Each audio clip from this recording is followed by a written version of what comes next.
Hey guys, welcome back to our YouTube channel Take and Cryptos. Today in this video, let's learn about how to have Messenger chat backup. So let's get started. At first, let's get into Facebook and click on the three-line icon on the top right over here and click on settings. Let's click on account center and click on your information and permissions over here. Now we can see this download your information option. Simply tap on this one and click on request to download. And let's click on specific types of information over here and click on messages since we need message only and click on next. Now choose the details like your delivery method, format and quality.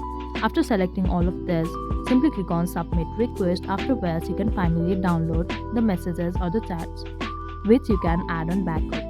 So that is all. I hope you liked the video. Please do like and subscribe. Thanks for watching.